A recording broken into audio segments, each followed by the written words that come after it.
Muy buenas tardes, mis estimados estudiantes del curso de laboratorio de Física 1. Sean todos bienvenidos a este primer encuentro multimodal.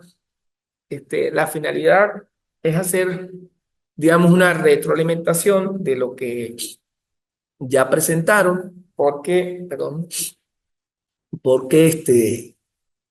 pues esta actividad ya cerró ayer, 29 de septiembre del 2024, a las 11:53. Pero, es más, sin embargo, pues vamos a hacer una retroalimentación. No veo a nadie conectado, pero la idea es que en lo posible, si pueden, se conecten y pues podamos interactuar a través de esta vida para poder hacer un feedback y más porque, bueno, las prácticas ameritan de pronto la explicación también, como en todas las materias del profesor. Esta práctica uno y 2 tiene que ver con lo que es los sistemas de mediciones y errores, disculpen, y con lo que es masa y peso y densidad. Vamos a arrancar con esta primera guía práctica, que es la de mediciones y errores, ¿sí?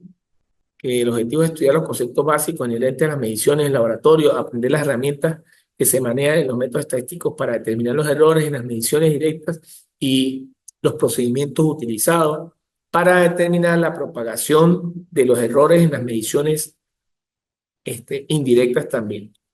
Arranquemos primero a analizar lo que es la medición de una cantidad física. Dice, una magnitud física es un atributo de un cuerpo o un fenómeno que sea susceptible de ser medido. El medir una cantidad física es una operación que consiste en establecer la razón numérica entre la cantidad considerada y la otra mitad y la otra cantidad de la misma especie, a la que se llama unidad o patrón de medida. Esta se elige arbitrariamente por el operador. Las mediciones en laboratorio pueden ser directas o indirectas. Ejemplo, las mediciones directas son las longitudes con la regla, las masas con la balanza, la temperatura con un termómetro o el tiempo, entre otros eventos usados, económetros. Muchas cantidades físicas no pueden medirse directamente y se hace necesario encontrar su valor en forma indirecta a partir de la medida de otras cantidades que están relacionadas con ella. Por ejemplo, cuando determinamos la densidad de un cuerpo a partir de la medición de su masa y de su volumen, o la velocidad de un cuerpo a partir del desplazamiento y del tiempo. Y luego la operación matemática con estas dos cantidades. Por lo menos, fíjate que las mediciones de manera directa en laboratorio son las que se pueden hacer de forma directa, como dice su nombre, con una regla, con un termómetro, pero las que son indirectas es cuando se tienen dos variables y a través de una fórmula matemática, de una fórmula física, se pueda calcular. Por eso, si yo tengo el desplazamiento de un móvil y tengo el tiempo que recorre ese móvil, entonces digo, velocidad es igual al desplazamiento de ese móvil entre el tiempo, ¿sí? Y de esta manera, pues pueda calcular su velocidad. Ahora, si es la rapidez, la distancia que recorre ese móvil entre el tiempo también, ¿no? Si es rapidez. Fíjense que en el proceso de medir una cantidad física intervienen varios factores, ¿no? Lo que es el método de medición elegido, los experimentos que se utilizan, el operador que realiza la medición, porque a veces eh, las personas podrán tener la mejor tecnología del mundo para medir, un ejemplo, pero si el operador de estos instrumentos no lo sabe manipular con exactitud, pues vamos a tener igualmente medidas erróneas, ¿no? Eso es como el médico que de pronto tiene una clínica con la tecnología más alta del mundo, ¿verdad? Y entonces, tiene, perdón, hablemos de la clínica como empresa total, tiene médicos buenos, medios o excelentes. Si tiene los mejores aparatos, pero tiene médicos o personal médico y personal enfermero que no es capacitado, pues no van a tener tantos éxitos con las operaciones, ¿no?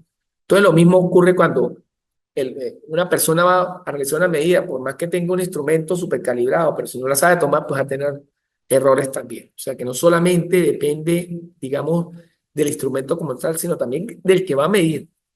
Fíjense que en los laboratorios de física, que es lo que nos trae nosotros acá, para llevar a cabo las mediciones disponemos de una variedad de instrumentos, desde los más sencillos como la regla, el tornillo, este, micrométricos, perdón, y balanzas, hasta otros más sofisticados como instrumentos electrónicos que se utilizan con tecnología digital de precisión. Porque ahorita la tecnología, fíjate, por lo menos para medir antes corrientes eléctricas y todo eso se utilizaban los que eran multímetros análogos, eran con una agujita, y a veces había que sacar unas cuentas matemáticas también para poder lectura menor entre lectura mayor entre el número de divisiones, para poder obtener bien dónde quedaba esa medición, y a veces había error porque entonces la vista mía me fallaba. No, ahorita con la tecnología lo tenemos de manera digital y prácticamente el error es cero, ¿no?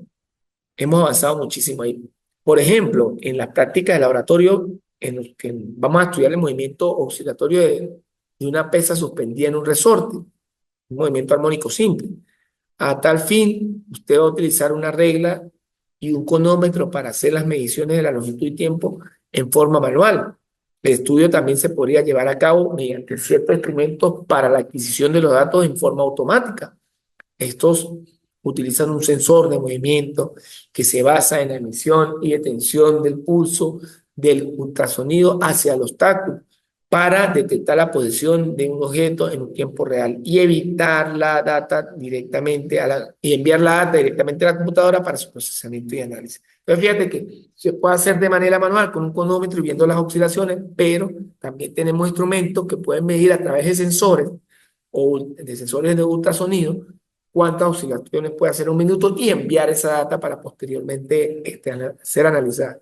Y más sabemos ahorita con la inteligencia artificial, que también es una gran herramienta que hay que saberla utilizar, interpretar también esos resultados para que sea más aprovechada, ¿no?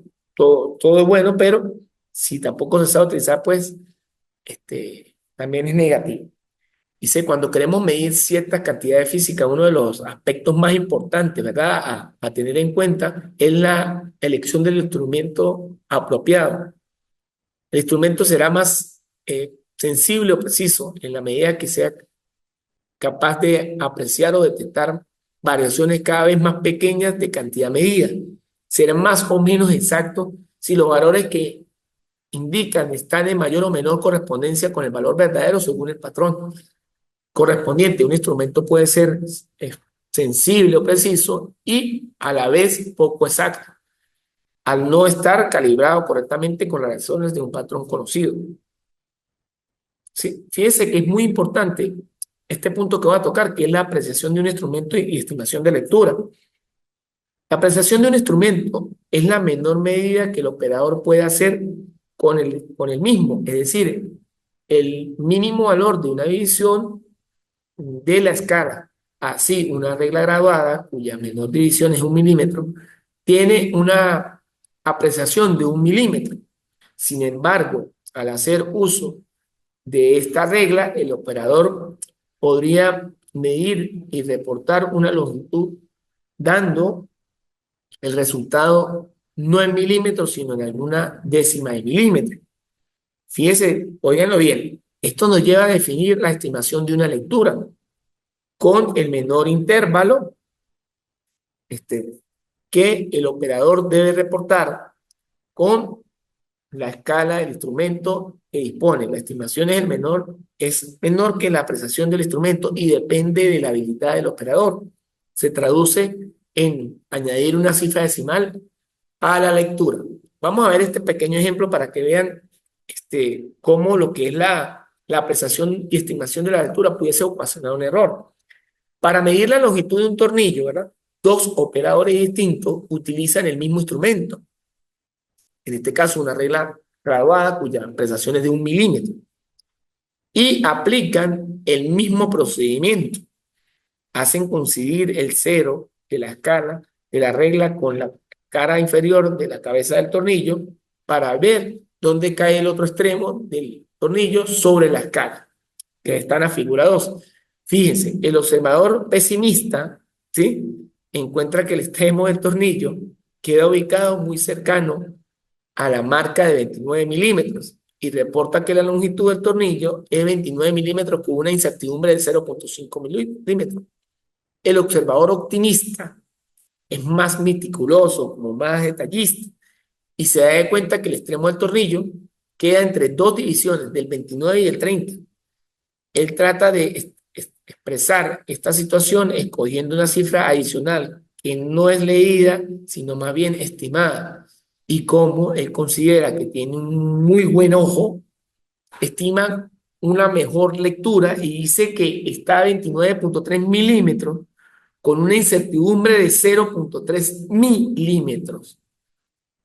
¿Lo ven? Dos observadores con una misma regla calibrada dan dos registros de lectura. Uno pesimista que dice que esos 29 y el otro que es más meticuloso dice 29,3. Entonces, ahí tiende a haber un error. Algunos experimentados prefieren siempre tomar la mitad de la apreciación del instrumento como el valor de la incertidumbre de la lectura. Sin embargo, creemos que esta es una postura demasiado pesimista. Dice, en el caso de instrumentos como la escala digital, la incertidumbre de la lectura se puede conseguir en el manual técnico de los mismos, cuando no se dispone de esta información, como la cifra indicada en la pantalla ha sido redondeada, podemos tomar como incertidumbre la unidad de posición de la última cifra. Esto con respecto cuando por lo menos un voltímetro digital. Dice, fíjense ahora los errores de medición. Dice, al efectuar la medida sabemos que existe un valor verdadero de la magnitud física que, que estamos estudiando, pero a pesar de todos los cuidados que se tomen al seleccionar el instrumento, utilizando para realizar las medidas y el esmero con que la realicemos, nunca se logrará alcanzar ese valor verdadero. Y por ello buscamos una mejor aproximación que podemos alcanzar. Dice, esto con respecto a los errores de emisiones, el valor medido de una cantidad física depende tanto de la precisión del instrumento como el método de medición. Y también de la experiencia y atención del operador, que también juega un papel súper importante. Es decir, inevitablemente toda medición está afectada por las imperfecciones de los instrumentos, pero también del operador, por las condiciones de medida y también de las limitaciones de nuestros sentidos. O sea, porque de pronto usted tiene mejor vista que yo, o otro grupo tendrá mejor vista que yo, y de una misma medida harán varias. En ciencia e ingeniería llamamos error a la incertidumbre que se tiene en cantidad de medida, en la cantidad de medida.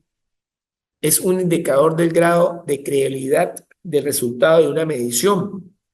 Cuando reportamos el valor de la cantidad junto con un correspondiente error, quedan bien especificados los límites dentro de los cuales se encuentra el valor verdadero, dado que la medición solo nos brinda un valor aproximado. Los errores son parte inherente del propio proceso de medición y generalmente suelen clasificar en sistemáticos y casuales. Okay. Fíjense que suelen clasificarte en sistemáticos y casuales. Vamos a ver qué son los errores sistemáticos. Lo leo. Son aquellos errores que se repiten constantemente en el transcurrir en el, en el transcurso del experimento y afectan a todas las medidas de la misma manera. Tienen un mismo signo algebraico. Esto es, tienden a dar valores siempre mayores o siempre menores que el valor verdadero. No se pueden minimizar por la vía del cálculo de promedio repitiendo, o sea, se pueden minimizar, no se pueden minimizar, perdón, por la vía del cálculo de promedio repitiendo las mediciones varias veces. O sea, un error sistemático muy común es el error de para, paralaje por la tendencia del operador a ubicarse mal frente al instrumento, dirigiendo la visual en forma oblicua sobre la escala. Como se observa, aquí cuando el observador, fíjese que para medir la longitud de este tornillo, utiliza una regla grabada, y lo más lógico es que la persona ubique su ojito de manera horizontal, o sea, lo ubique aquí y lo mire de manera horizontal, así. Y no lo mire de manera oblicua, porque entonces de manera oblicua él va a leer que posiblemente la medida esté antes de los 30 milímetros, mientras que si lo mira así, pues va a tener si lo mira así, de pronto así tiene 25, perdón, 27, pero si lo mira así tiene 29, o sea que es la manera correcta, así, ¿ok? Entonces ese sería un error sistemático. Los errores de paraje o sistemáticos se cometen con mucha frecuencia en aquellos instrumentos en que la aguja se mueve sobre las caras. Eso es lo que yo les decía a ustedes, que por lo menos eran los instrumentos análogos, más que todo, que se utilizaban en los multímetros para medir lo que era diferencia potencial o voltaje, intensidad de corriente, o lo que es cuya unidad es el amperaje, potencia, etcétera. Esos eran análogos. Entonces, a veces, por una mala lectura, una mala interpretación de dónde está ubicada exactamente la, la, la aguja, pues tomaban una mala lectura. Y esto también se da un error sistemático, porque a veces la vista nos engaña. Dice, en estos casos se suele colocar un pequeño espejo en el plano de la escala, para que con la ayuda de la imagen de la aguja en el espejo el operador pueda dirigir la visual en forma perpendicular. Forma perpendicular. ¿Ok? Dice, otro error sistemático puede ser introducido por, por una mala calibración del instrumento de medición o también por el cronómetro del cero del mismo. Perdón, por el corrimiento del cero del mismo, corrijo, porque a veces eso ocurría mucho, ¿no? Los multímetros análogos, uno tenía que calibrar el cero para que la aguja quedara en cero. A veces la colocaba en 0,5, pero ya te iba a dar un error, ya se estaba metiendo un error indirectamente al instrumento. Si los errores sistemáticos pueden producirse por equipos defectuosos o por factores ambientales, como cuando el operador no se ha dado de cuenta que durante el transcurrir del experimento ha ocurrido algún cambio de temperatura, presión o humedad que afecta su medición. Muchas veces los errores sistemáticos suelen ser difíciles de detectar para poder ser corregidos, y la única manera de darnos cuenta es por comparación con otros métodos alternativos. ¿Ok? Fíjese que después de haber visto los errores sistemáticos, que son errores inherentes más que todo al operador o a la mala calibración del instrumento, fíjate que por lo menos en materia penal, que no es de acá, pero bueno, vamos a tocar, hay veces en los juicios donde hay un accidente de tránsito y la fiscalía de pronto acusa de que la persona venía con cierto grado de alcohol y que le tomaron la muestra y que bueno, sí, se determinó que por su grado de alcohol se produjo el accidente. Hay veces o el ataque a ese alegato que presenta la fiscalía es por la calibración del alcoholímetro, ¿no? Porque si el alcoholímetro tiene, por decir, hace 2 años que no lo calibraron, entonces uno puede atacarlo ahí porque puede estar dando un resultado erróneo. Y esto se debe a a la calibración que tiene ese instrumento. Fíjate también lo importante que no solamente desde el punto de vista de ingeniería juega, sino que también puede jugar en un juicio oral y público donde una persona está involucrada en un presunto hecho punible. Entonces, se puede determinar hace cuánto se calibró o se puede mandar a hacer una experticia para ver cuándo fue su última calibración, porque si fue hace 3 años, pues evidentemente que el instrumento puede estar calibrado para la fecha en que ocurrió el hecho y se le tomó la medida a esta persona, y puede estar dando un error. Entonces la persona de pronto no venía en un estado de ebriedad que perdió de pronto sus facultades, ¿no? Como dicen ser. Entonces, fíjense que lo importante que juegan también que el instrumento esté bien calibrado, porque si yo también voy a utilizar un multímetro donde de pronto vea que esa medida no, el cero está corrido o está más abajo, entonces voy a tener un error por más experto que sea. Fíjense, los errores ahora aleatorios, errores casuales aleatorios, son errores originados por factores accidentales o fortuitos. Hacen que las medidas obtenidas sean a veces mayores que el valor verdadero y otras veces menores. Se deben a descuidos casuales del observador y a pequeñas variaciones de las condiciones experimentales que escapan del control del observador. Se caracterizan por el azar de ambos signos algebraicos. Son variaciones, son variables en magnitud y oscilan alrededor de un valor medio. Veremos que estos errores pueden ser minimizados aplicando criterios estadísticos por vía de cálculo de promedios, después de repetir la medición un número suficiente de veces bajo las mismas condiciones. Y es aquí donde entra el análisis estadístico para minimizar el error.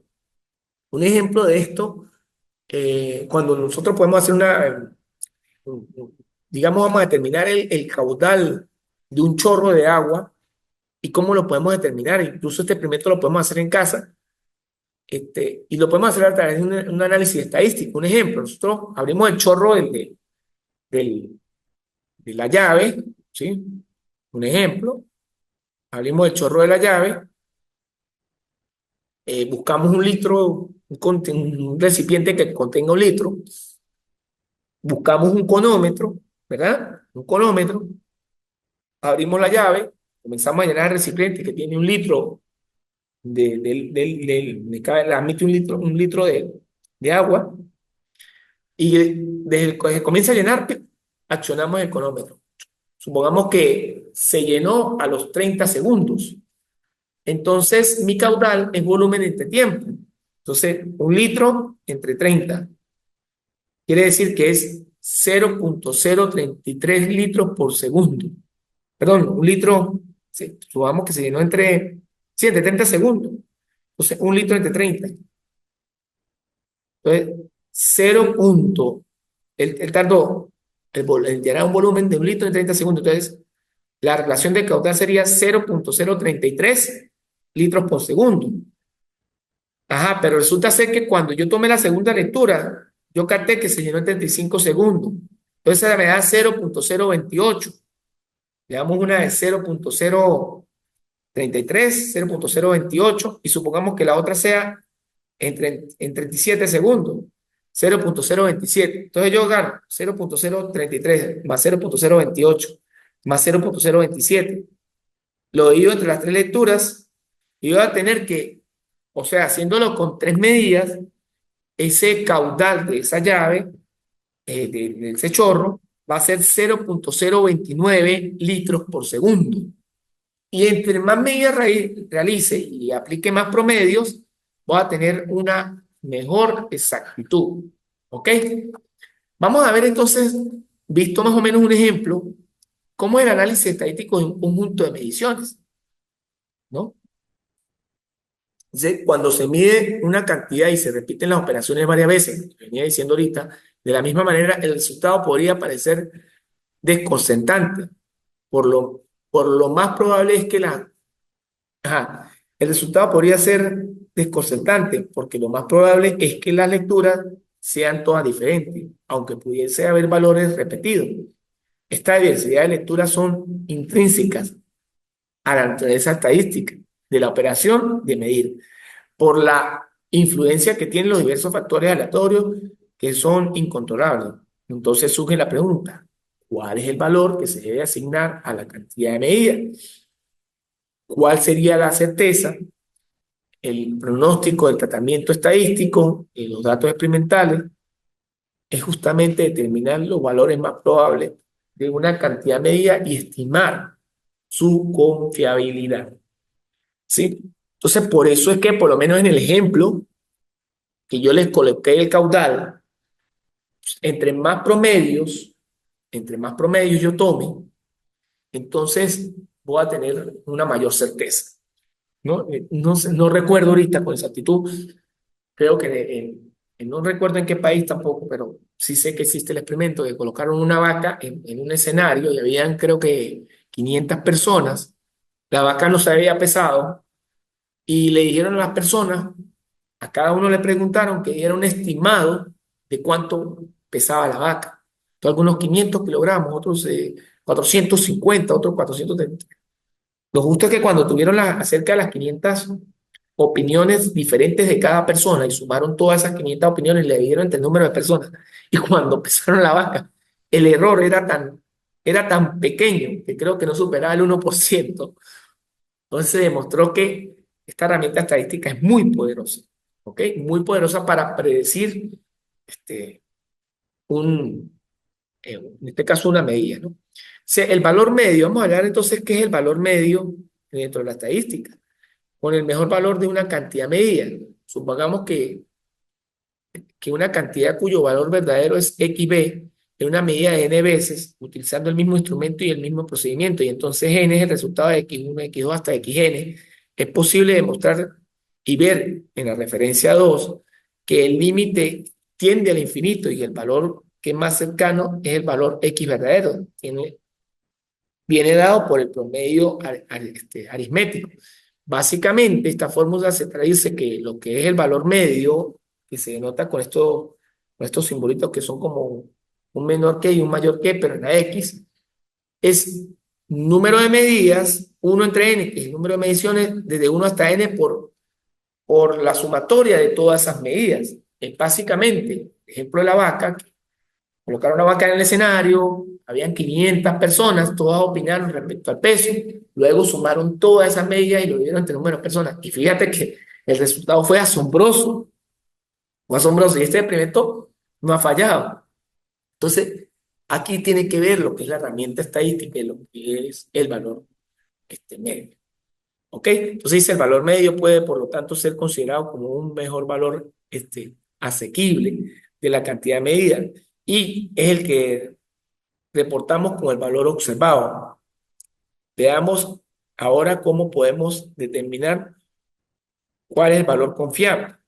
Entonces, para determinar el valor confiable de ese valor medio, vamos a tener lo que es la desviación estándar o sigma de cada medición. Esa desviación estándar o sigma se puede determinar primero porque supongamos que para un cierto conjunto de medidas, ¿verdad? Un ejemplo de x1, x2, de x1, x2, x3, x4, o sea, desde i igual a 1 hasta 2,3 hasta n, calculamos la variación de cada resultado desde el x inicial respecto al x, o lo que es el valor medio. Entonces, en este caso, fíjate que ese de su i va a ser x inicial menos el x medio. Si ahora calculamos el promedio de todas las desviaciones, se tiene que ese promedio, esa desviación va a ser 1 entre n, de igual a 1 hasta n, de x y menos el x medio, y esto va a ser igual a 1 entre n de igual a 1 hasta n de x y menos el x medio. ¿Por qué? Porque este todo el tiempo va a ser constante, ¿no? Por eso es que lo sacan de esta manera, como el x, como el valor medio va a ser constante, entonces sacan 1 entre n, 1 entre el número de medidas por la sumatoria de igual a 1 hasta n de las xy, porque ese sí va a ir cada medida que vamos metiendo. Entonces, fíjense que para calcular lo que es la desviación estándar, vendría siendo lo que es la desviación, para poder calcular el sigma, que es la desviación estándar, vendría siendo la raíz cuadrada de precisamente de esta desviación promedio de todas las desviaciones, raíz cuadrada, o sea, 1 entre n de todas estas desviaciones, pero elevadas al cuadrado, ¿sí? Como está aquí, raíz cuadrada. Fíjate que yo me voy a adelantar un poquito aquí por el factor tiempo, porque tengo que hablar de otras cositas, de lo que es densidad, peso y volumen, que vamos a utilizar un simulador a continuación. Voy a dar un ejemplo para explicar y cerrar de pronto lo que es las mediciones. ¿Sí? Un ejemplo, se efectúan 10 mediciones del periodo T en segundos de las oscilaciones de un oscilador, perdón, masa-resorte. Dados los resultados que se muestran en la siguiente tabla, vamos a calcular lo que es la desviación estándar. ¿Sí? Fíjense que este ejemplo creo que ustedes lo pueden observar en su práctica. Tenemos 10 mediciones. Sabemos que un oscilador masa-resorte yo tengo una pared acá, tengo un resorte, tengo la masa que está pegada al resorte y esta va a comenzar se suelta, yo las tiro, le doy una amplitud, la suelto y él comienza a oscilar, ¿verdad? Entonces, cuando se efectuaron estos valores medios, se obtuvo que la primera medida tardó 8,50 segundos, en la segunda medición 8,60, en la tercera 8,90, en la cuarta 8,20, en la quinta 8,50, en la sexta 8,70, en la séptima 8,50, en la novena 8,50 y en la décima 8,90. Fíjense que para calcular lo que es el valor medio es sencillamente sumar todos los X y, es decir, de la medida, la medición de nuestra medición 10, 8,50 más 8,60 más 8,90 hasta 8,90, que es la medición 10, y dividirla entre 10. Si ustedes la suman, le va a dar 8,57. Es decir, van a tomar la calculadora y van a sacar un promedio de 8,50 más 8,60 más 8,90 más 8,20 más 8,50 más 8,70 más 8,50 más 8,40 más 8,50 más 8,90 y eso lo van a partir entre 10, corrijo. Eso me da 8,57, venilo por aquí. ¿Ok? Ese sería el valor medio. ¿Cómo calculamos la desviación estándar? Esa desviación, perdón, la desviación, no la estándar, sino la desviación sencilla, sería el valor, cada uno de los X y, es decir, este valor, ¿verdad? Está aquí. Y le vamos a restar el valor medio. Es decir, en la primera sería 8,50, 8,50 y le vamos a restar menos 8,57. Esto nos da tanto como menos 0,07. Creo que ahí se logra ver. Cuando ustedes van a hacer todo ese proceso para perdón, van a hacer todo ese proceso yo hice esta, ¿no?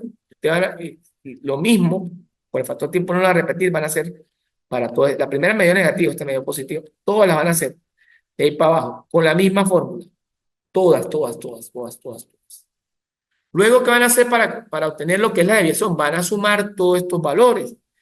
Más 0,70, más 0,03, más 0,33, menos 0,37, menos 0,07, más 0,13, menos 0,07, menos 0,17, menos 0,07, más 0,33.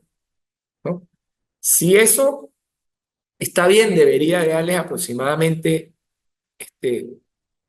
0 para comprobarlo. Es decir, vamos a ver, menos 0,070 más 0,03 más 0,33 menos 0,37 menos 0,7, perdón, más 0,13 menos 0,07 menos 0,17 menos 0,07 más 0,33.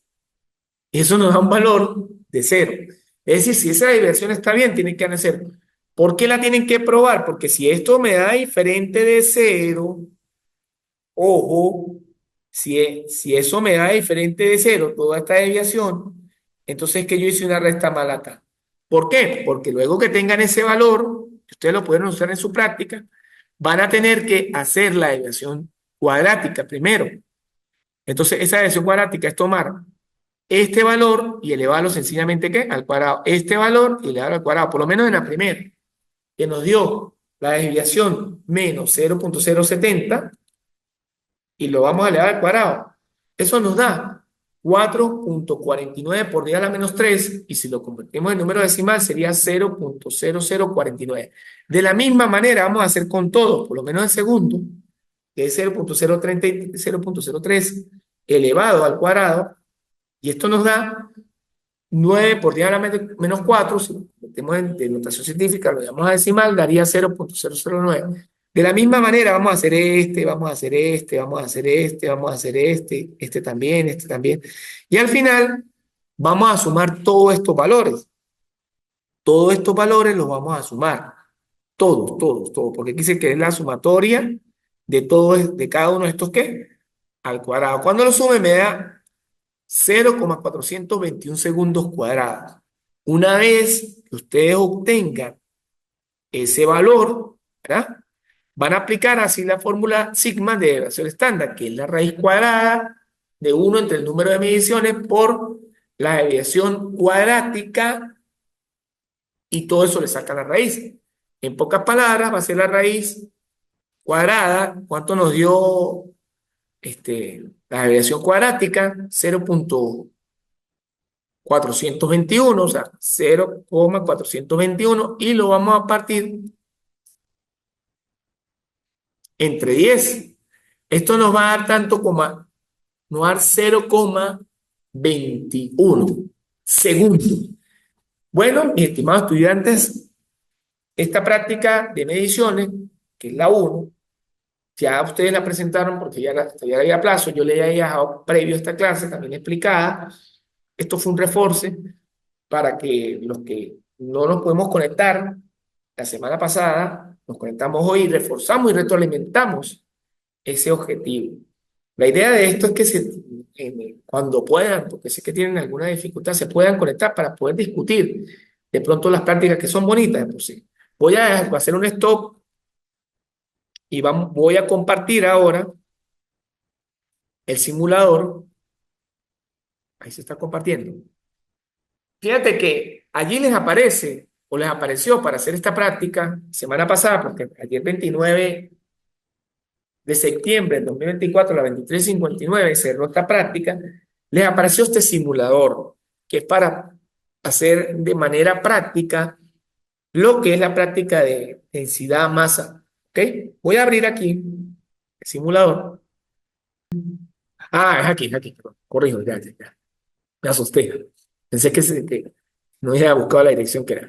Fíjate que este simulador es muy práctico porque la idea es que, como es laboratorio de física, tratemos en lo posible de hacerlo de manera muy práctica, porque son prácticas.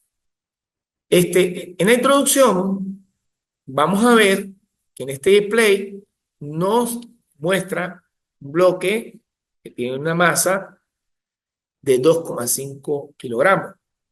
Es importante recordar que la densidad, ¿verdad?, de un cuerpo se define como lo que es la masa de ese cuerpo entre el volumen, ¿verdad? Es importante tener claro esa fórmula.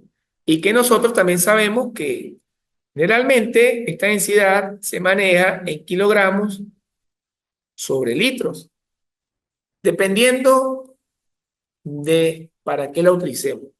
Pero generalmente las unidades son kilogramos sobre litro o gramos sobre mililitro. ¿Ok? Bueno, ¿qué es lo que pasa? Yo tengo este bloque aquí y aquí hay, fíjate que aquí hay 1.000 litros de agua y aquí hay 2 kilogramos. Si yo lo introduzco acá, fíjate que la densidad del bloque que nos está señalando aquí pasó un volumen de 0,02 litros, ¿no? Y el peso del bloque, perdón, el peso no, la masa del bloque son 2 litros, entonces serían 2 kilogramos dividido entre 2 litros. Aquí me estaría dando que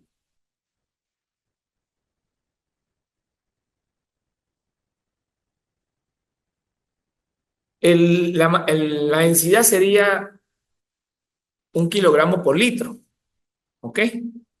Pero esto es a manera de introducción, ¿no? Masa, y aquí dice que el volumen es 5, pero el volumen del, ¿cómo es? El volumen es de 5 litros, entonces yo creo que es por eso, 2 entre 5, corrijo.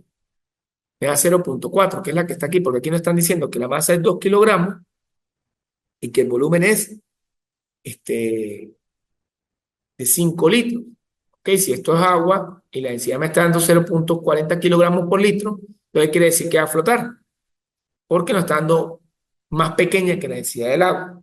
Ok, aquí podemos aumentar también la masa del ladrillo, del bloque, y ahora sería 4 entre 10 litros. ¿Para 4 entre qué? Entre 10. 4 entre 10, corrijo. Me da 0,04. Me sigue dando la misma, claro, porque también aumentó el volumen. ¿Ok?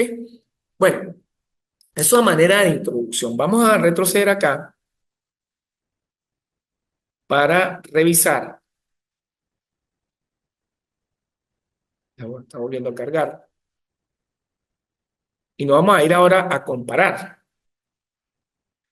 Fíjate que acá se nos presenta un bloque que tiene 5 kilogramos y tiene un volumen más pequeño que un bloque que también tiene la misma masa, 5 kilogramos, pero el volumen es más grande. Del lado derecho vamos a tener también uno de 5 kilogramos con estas dimensiones más pequeñas que los anteriores y otros más pequeños. Vamos a ver qué ocurre cuando yo introduzco el bloque A. Se va para abajo, ¿no? Quiere decir que la densidad de este, y me desplaza el volumen 5 litros, ¿no? Quiere decir que si yo quiero, si yo quiero determinar la densidad de este bloque, inicialmente esto estaba en 100 litros y cuando lo introduje y se fue completamente, se hundió, él me desplazó el volumen 5 litros. Quiere decir, sería 5 kilogramos entre 5 litros, vale un litro, un kilogramo por litro. Quiere decir que por eso se hunde, porque tiene la misma densidad del agua. Pero vamos a ver qué pasa con este mismo, con el bloque B, que tiene masa 5 kilogramos, utilizando la fórmula de densidad de masa sobre volumen. Fíjate que hace rato determinamos que el de otro era un litro. Pero ¿qué pasa cuando yo lo tire aquí? Nosotros chequeamos de que él no se hunde porque el volumen es más grande. Claro que aquí de pronto no sé, si yo lo quiero determinar la densidad completa, fíjate que si yo, él va a flotar, lógico que con este valor de volumen yo no puedo calcular el volumen de la figura, tendría que hundirlo a juro y ver que este me desplaza, estaba en 100 y me desplazó a 110, quiere decir que él tiene un volumen de 10 litros. Entonces vamos a ir 5 entre 10, esto me da 0,5 kilogramos entre litros. Quiere decir que es menor que la densidad del agua y por eso es que flota. Entonces vemos que dos cuerpos que tienen la misma masa, uno no flota y el otro sí. ¿Pero por qué uno flota? Porque tiene mayor volumen. ¿Y por qué el otro no flota? Porque tiene menos volumen y se hunde. ¿Ok? Entonces el volumen está afectando la densidad. Si la densidad, entonces ese cociente da menor, cuando aplique la fórmula, esta que está aquí, que es masa sobre volumen, me da menor que la densidad del agua, se hunde. Perdón, flota. Y si da mayor que la densidad de agua, se hunde. O igual se hunde. Si da menor, flota, como el caso de este. Ahora, ¿qué pasa con esta? Si yo lo tiro aquí, también se hunde. ¿Ok? Entonces, si tiene la misma densidad tiene la misma densidad o es mayor que la del agua. Porque fíjate que este bloque C, si lo coloco en tamaño, es más pequeño que el bloque A. Se hunde mucho más rápido, ¿no? Si yo tiro este, bueno, no, se hunde más lento. Ok, vamos a sacarlos de nuevo. ¿Y ahora qué pasa con el bloque D? Ya, tire este bloque para acá, vamos a ver si lo puedo sacar por acá. Que se hunde mucho más rápido porque tiene menor volumen, entonces posiblemente la densidad es mucho mayor que la densidad del agua. ¿Ok? Entonces vemos cómo el volumen afecta y cómo el volumen permite que el cuerpo flote o no flote, incluso con cuerpos que tengan igual masa. Este es el principio también que utilizan los barcos para poder el principio de flotabilidad, ¿no? Porque nosotros vemos, uy, pero ¿cómo un barco que pesa toneladas inmensas flota?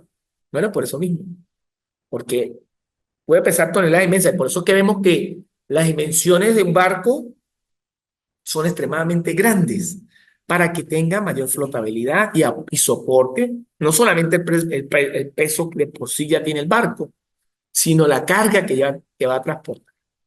Bueno, una vez visto esto, vamos a ver lo que es el misterio. Estamos aquí nuevamente, está cargando el Paint, el simulador Paint.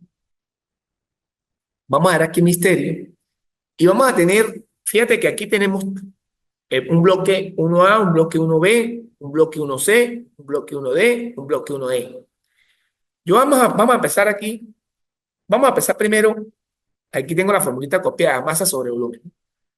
Aquí voy a empezar esto acá y me dice que tiene de masa 19,30 kilogramos. Ok.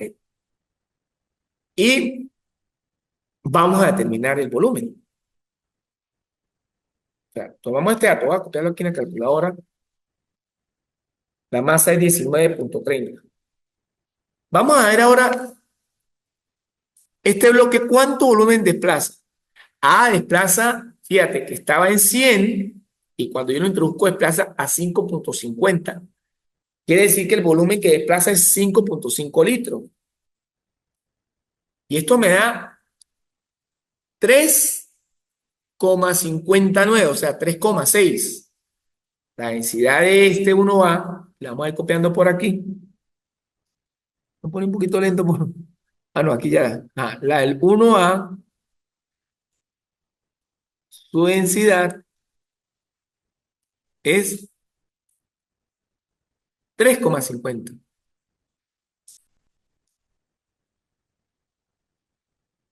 ¿No? Aquí vamos a ver que ese material es diamante. Se van a meter aquí en la tabla de densidades y el material del 1A es diamante porque es 3,50 kilogramos por litro. Aquí se me olvidó colocarle las unidades. Ya va, muchachos. Se me olvidó colocarle las unidades que es 3,50 kilogramos por litro. Eso sería para el 1A. Vamos a ver el otro, ahora el 1B. Ya determinamos que este es diamante, mírenlo aquí. Es 3,51. Bueno, aproximadamente 3,50 es diamante. Bueno, ahora vamos a ver, voy a sacar el bloque 1A y voy a meter el 1B. Fíjense que en este caso el 1B no flotó, pero, ahí no lo pesé, hay que pesarlo primero. El 1B, ¿cuánto pesa? Vamos a ver. ¿Cuánto pesa? ¿Cuánto es la masa? 0,40 kilogramos. Entonces vamos a agarrar 0,40 kilogramos, ¿verdad? Como él flotó, vamos a tener que hundirlo completo para ver cuánto volumen me desplaza. Me pasa 1 litro, lo divido entre 1, y la densidad me da 0,4 litros. Quiere decir que la densidad del 1B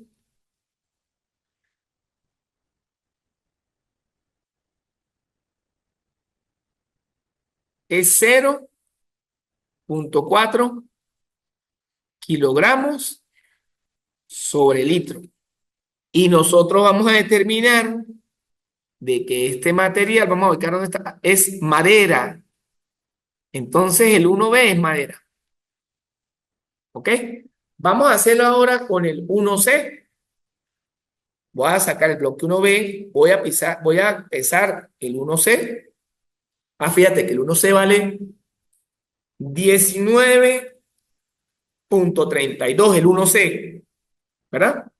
Vamos a introducirlo. Ay, no, me trae estos bloques para acá. Vamos a sacar. Me desplaza 1 litro. Me desplaza 1 litro. Me divido entre 1. Y fíjate que la densidad del 1C, porque me pasa 1 litro, del 1C, su densidad es igual a 19,32 kilogramos, kilogramos sobre litro. ¿Lo ven? Kilogramos sobre litro. Cuando yo me voy a la tabla a buscarlo, yo veo que esto es oro. S1C de oro. S1C de oro. Fíjate que la densidad es bastante denso el oro, ¿no? Bastante denso. Bueno, y así van a tener que hacer con los demás bloques. Creo que ustedes ya presentaron esta actividad. La idea era ver cómo a través de un simulador de esto podemos determinar lo que es la densidad de un cuerpo y cómo podemos cómo ver en un tabulador qué material es en la práctica. Por lo menos fíjate que el 1C, el último, era oro. De pronto a usted le queda como tarea también revisarla. Bueno, usted ya lo tuvieron que haber hecho porque ayer la entrega, hasta ayer 29 de septiembre del 2024 a las 23:59, del 1D y el 1D, y ver por qué el material uno es más denso que el otro. Bueno, mis estimados estudiantes, de verdad espero que esta práctica y esta retroalimentación, porque repito, esta clase también ya estaba montada para esa primera actividad de la semana pasada, culminó ayer, les ha servido a ustedes se hayan retroalimentado. Yo sé que por motivo de trabajo, pues algunos no se conectaron. Pues cuando tengan oportunidad se conectan para de pronto tener ese feedback, porque las prácticas, pues en verdad, son, digamos, eh, prácticas y hay que sacar el máximo provecho porque ahí vemos la aplicación real de la física. Y bueno, le deseo el mayor de los éxitos, esperando que en una próxima oportunidad, si puede, se conecte. No es tampoco problema, porque para eso está la modalidad virtual, para poder haber en diferido también, pero si pueden, cuando puedan, conéctense para entonces a través de hacer un feedback bonito y discutir y preguntar, porque la idea, pues, la intención siempre de las cátedras que yo imparto como profesor, como docente, como facilitador, es que el estudiante aprenda. Más allá de un número, es que el estudiante me aprenda algo de la materia. Yo sé que es importante, hay una normativa para aprobar la materia, pero es que se lleven un conocimiento y que por favor tratemos de hacer los trabajos nosotros mismos, ¿no? Nosotros, o sea, sean sinceros con ustedes mismos. Traten de hacer las cosas, pregunten, porque todo el material, todas estas prácticas, yo dejo todo el material disponible, lo que voy a evaluar, los simuladores, aquí no hay ningún secreto, aquí todo está allí. Si revisamos el material, si revisamos las prácticas, si revisamos las clases, no vamos a tener ningún tipo de problema, se los aseguro. Les deseo el mayor de los éxitos, esperándolos ver en otra oportunidad, en el siguiente encuentro. Ya creo que será para la segunda actividad. Y bueno, cualquier duda, siempre prestos a atenderles. Si van a hacer una consulta, ya se lo dije en la clase en la introducción. Si me la van a hacer al WhatsApp, háganme en la plataforma. Profesor, que no me abrió el archivo de la actividad, porque si ustedes me la hacen al WhatsApp, ¿sí? Y a mí se me borra, o se les borra a ustedes, no vamos a tener evidencia de que esa conversación, esa inquietud, estuvo allí. Mientras que se veía en la plataforma, pues es primero nuestra aula virtual, nuestra comunicación, nuestro medio de comunicación que está allí y que allí todo va a quedar guardado. ¿Ok? Bueno, mis estimados estudiantes, nos vemos en una próxima oportunidad. Se despide usted, su profesor, Pedro Anselmo Sánchez Traspalacio. Gracias.